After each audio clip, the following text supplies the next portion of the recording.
এখানে এসে মনটা ভরে গেল।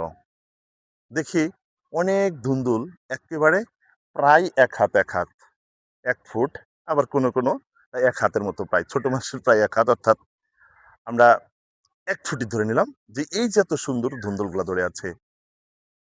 এখানে আসলে মনে হয় প্রকৃতির মাঝে হারিয়ে গেছি। ধুন্দুলটার কি সুন্দর যে সেন্ট! আহা! খুবই ভালো লাগবে। এটা স্বাস্থ্যের জন্য খুবই উপকারী একটা সবজি। এটা আমাদের গ্রামগঞ্জে কোথাও ধুন্দুল হিসাবে চেনে, আবার আমাদের এলাকায় যে নামে পরিচিত সেটা হচ্ছে দুমড়া বলে। দুমড়া কত করে কেজি? এটা বাজার মূল্য ভালোই। মাঝে ৳৬০ যায়, ৳৪০ যায়, ৳৫০ যায়, ৳৩০ যায়। উৎপাদন অনুযায়ী, ফলন অনুযায়ী। যাই হোক, এটার ইংরেজি নাম হচ্ছে স্পঞ্জ গার্ড। আর বৈজ্ঞানিক নাম হচ্ছে লুফা সিলিন্ড্রিকা। এখন বলতে পারেন যে, স্যার আপনি বৈজ্ঞানিক নাম কেন বললেন? এই নামটা কখনো শুনিনি। শিক্ষিত সমাজ বুঝতে পারবে যে লুফা সিলিন্ড্রিকা এটা কেন পড়ানো হয়েছে।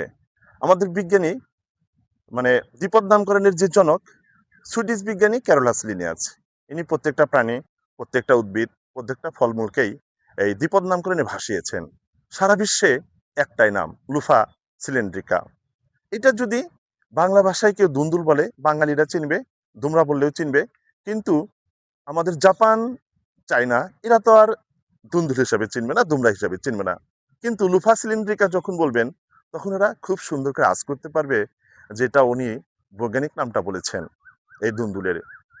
এটি আমাদের খুবই সুস্বাদু, বর্ষজীবী। এতে ক্যালোরি ও চর্বির পরিমাণ অত্যন্ত কম থাকে বলে এটি ওজন কমাতে দারুণ কার্যকর।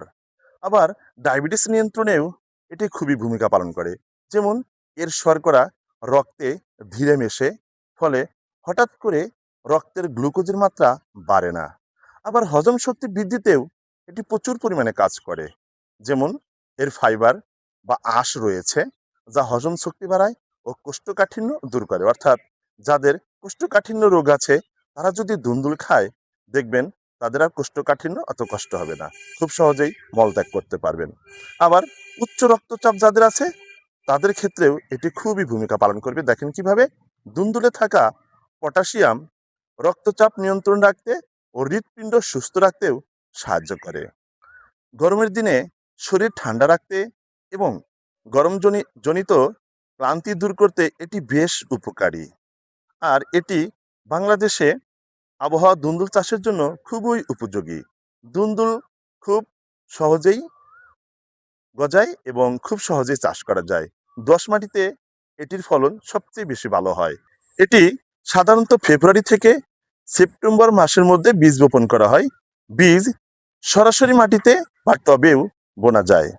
চারা লাগানোর ৪০ থেকে ৪৫ দিনের মধ্যেই ফুল আসতে শুরু করে এবং ফল সংগ্রহ করা যায়। দেখেন এই ধুন্দুলটা সেনাবাই হয়তো পাকাবে, ভস করতে আমরা বলি যে ভস করে।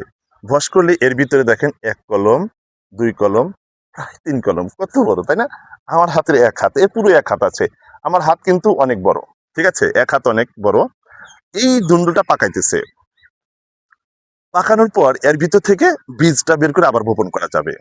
আবার এর ভিতরে যে স্পঞ্জটা আছে, অর্থাৎ আঁশটা, শক্তিশালী আঁশটা যে আছে, পাকানোর পর এই আঁশ দিয়ে আমাদের গ্রামগঞ্জে আগে কি করতো জানেন?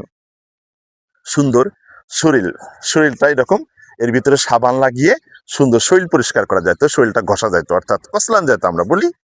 আবার অনেক মা বোনেরা এর ছোবড়া দিয়ে, আমরা বলি ছোবড়া, ভিতরে যে আঁশটা থাকে, স্পঞ্জটা থাকে, ওই স্পঞ্জটা দিয়ে আবার কি করতো? সাবান ভরিয়ে সুন্দর করে থালা বাসনও কিন্তু মাজা যায়, পরিষ্কার করা যায়। এই দুন্দুলের এত গুণ আছে। সর্বোপরি কথা হচ্ছে যে দুন্দুলটা আমাদের জন্য সম্পূর্ণই উপকারী। ভালো থাকবেন, আমার জন্য দোয়া করবেন ভিডিওটি ভালো লাগলে। আর যারা নতুন, যাদের সামনে চলে যাবে, অবশ্যই একটু ফলো দিয়ে পাশে থাকবেন। আল্লাহ হাফেজ।